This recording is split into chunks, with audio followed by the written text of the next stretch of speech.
La mayoría de las personas que dicen que la Biblia y Jesús no son reales, no estaban obligados a la juventud. Yo estoy de pie por cuánto sucedió esto. Hay numerosos descubrimientos que muestran que la Biblia no es simplemente mitología. Está profundamente arraigada en la historia real. El rey David, Jesús, el rey Ezequías. Las historias sobre ellos no son leyendas. Es fácil de la mayoría de las personas dicen que Jesús no estoy parado de Jesús. Hay numerosos testimonios que está fundada la historia. El rey de Jesús, las historias es fácil de decir. Pero es muy difícil discutir con la realidad cuando puedes tocarla con tus propias manos. Hoy voy a mostrarte 5 descubrimientos que prueban que la Biblia está basada en la historia real. Soy Oren, un guía turístico, y durante 15 años he dirigido cientos de recorridos en Jerusalén. Y hoy voy a mostrarte 5 descubrimientos arqueológicos que confirman personas, lugares y eventos descritos en la Biblia. Estoy parado ahora mismo en la ciudad vieja de Jerusalén, frente a la iglesia del Santo Sepulcro, uno de los lugares más importantes del mundo y uno de los peores lugares para tener esta conversación en particular, porque este lugar está muy cargado. Quiero poner todo sobre la mesa desde el principio. Soy un guía turístico, no un líder espiritual. Genial, ¿no crees? Correcto. Judío, cristiano, ateo, musulmán. Ese es tu camino personal. Si trato de explicar las cosas aquí, algunos de ustedes podrían pensar que tengo una agenda o que estoy tratando de hacer que crean en Jesús. Aquí en la iglesia es muy complicado. Cuando Jesús fue crucificado y enterrado aquí hace 2000 años, esto en realidad era un cementerio judío fuera de Jerusalén. Hoy en día es una iglesia dentro de la ciudad. Así que, para hablar sobre la verdad de la Biblia, quiero llevarte a un lugar mucho más neutral, el lugar donde todo comenzó, la antigua Jerusalén, un sitio arqueológico conocido hoy como la ciudad de David. Mientras vamos a la ciudad de David, asegúrate de darle al botón de suscribirte aquí abajo y haz clic en la campana para que nunca te pierdas mi próximo video. El número de mis nuevos suscriptores bajó un 97% en comparación con el año pasado. Es vergonzoso. No sé por qué. Mi contenido solo mejoró. Pero basta de hablar de mí. Regresemos a Jerusalén. Para llegar a la ciudad de David, tienes que salir de las murallas de la ciudad vieja, y eso en sí mismo es interesante. La ciudad antigua en realidad está fuera de la ciudad vieja. Y debido a que este sitio estuvo fuera de las murallas principales durante tanto tiempo, no hubo ninguna construcción masiva encima de él. Y desde que comenzaron las excavaciones aquí en el siglo XIX, han descubierto una cantidad asombrosa de evidencia que conecta la arqueología con la historia bíblica. Quiero empezar con una prueba que no solo se observa, de hecho la atraviesas caminando. Llamemos a esta primera verdad el rey Ezequías y el aguacate. En el libro de los Reyes, segundo libro de los Reyes, capítulo 20, versículo 20 dice: En cuanto a los demás hechos del reinado de Ezequías, todos sus logros y cómo hizo el estanque y un túnel por el cual trajo agua a la ciudad.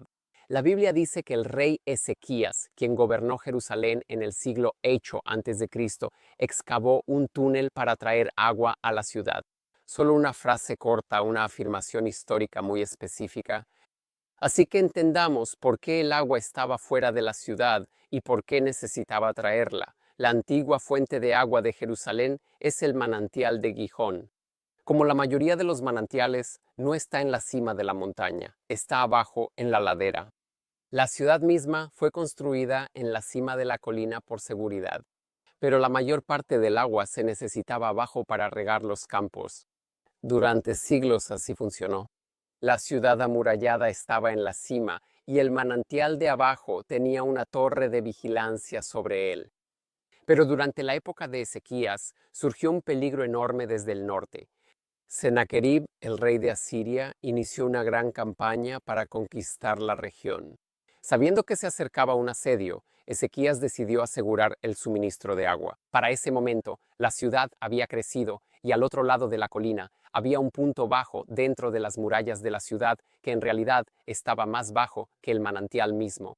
Fue entonces cuando comenzó el enorme proyecto del que nos habla la Biblia: cavar un túnel a través de roca sólida para guiar el agua del manantial directamente a una piscina dentro de la ciudad. Y hoy, 2700 años después, puedes caminar por ese túnel, un túnel del que se habla en la Biblia. Eso es realmente una locura. Y hay algo que hace que esta historia sea aún más loca. Lo llamé el rey Ezequías y el aguacate porque cuando corto un aguacate, ya sabes, por la mitad, nunca puedo cortar derecho y llegar exactamente al punto donde empecé. Este túnel tiene 530 metros de largo, unos 1500 pies, y los trabajadores empezaron a cavar desde ambos extremos y se encontraron en el medio. ¿Cómo lo hicieron? Honestamente, no lo sabemos completamente. Es increíble. Antes de seguir, quiero compartirte algo extraordinario, una historia de 2000 años que llegó a nuestro presente. Vamos juntos al lugar donde se unen legado, herencia, historia y conexión. El Monte del Templo, tierra de 2000 años del Monte del Templo, rescatada por arqueólogos en un proyecto increíble. Aquí caminaron los reyes David y Salomón. Y ahora tú también puedes sostenerla en tus manos. Escanea el código QR para pedir tierra certificada del Monte del Templo y aprovecha una oferta especial. Del túnel pasamos a la segunda prueba. Cuando la gente debate si la Biblia es real, siempre van directo a los nombres famosos. Pero la Biblia menciona cientos de nombres. Uno de ellos aparece en el libro de Jeremías, capítulo 36, versículo 10, Mariahu, hijo de Shafán, quien servía como escriba real. Por cierto, en hebreo su nombre es un poco gracioso porque Shafán significa conejo, así que traducido, el nombre es básicamente Yemaryahu, hijo de un conejo. De todos modos, aquí se encontró un sello de arcilla con su nombre. Se llama bula, un sello personal que solo un número muy pequeño de personas importantes poseía. Así es como firmaban los documentos oficiales. Un nombre de la Biblia encontrado aquí mismo en la tierra. Ahora podrías decir que tal vez es una coincidencia, tal vez había muchas personas con ese nombre. Primero, no es un nombre común. Y segundo, se encontró otra bula con otro nombre. Un nombre común, nada gracioso, Jehohal, hijo de Shalmía.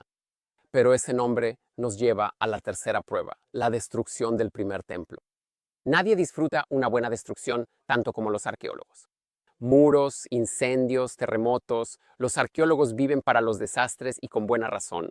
Primero que nada, cuando la Biblia dice que había un muro enorme, ¿cómo sabemos que es cierto? Lo bueno de las guerras es que tienen dos bandos.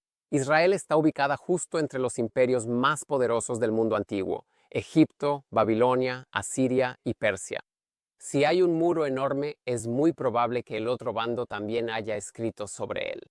De hecho, la primera vez que el nombre de Israel se menciona fuera de la Biblia es en una estela de Victoria egipcia del siglo XIII a.C.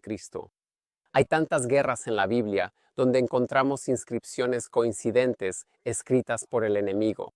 En segundo lugar, cuando la gente sabe que se avecina una guerra o un asedio y no se siente segura, ¿qué hacen? Esconden sus pertenencias más valiosas, esperando poder regresar por ellas después de la guerra. Si no logran regresar, esos tesoros permanecen ocultos hasta que los arqueólogos los desentierran. ¿Y dónde los encuentran? Usualmente, bajo una capa de ceniza quemada. Cuando una ciudad cambia lentamente a lo largo de generaciones, es difícil para los arqueólogos precisar las fechas. Pero cuando una ciudad es incendiada en una guerra, deja una capa muy clara de ceniza negra. Y eso es exactamente lo que le pasó a Jehohal, hijo de Shalmía. Según la Biblia, Jehohal era un consejero del rey que argumentaba que el profeta Jeremías debía ser encarcelado porque Jeremías seguía advirtiendo a todos que Jerusalén iba a ser destruida. ¿Y dónde encontraron la bula de Jehohal?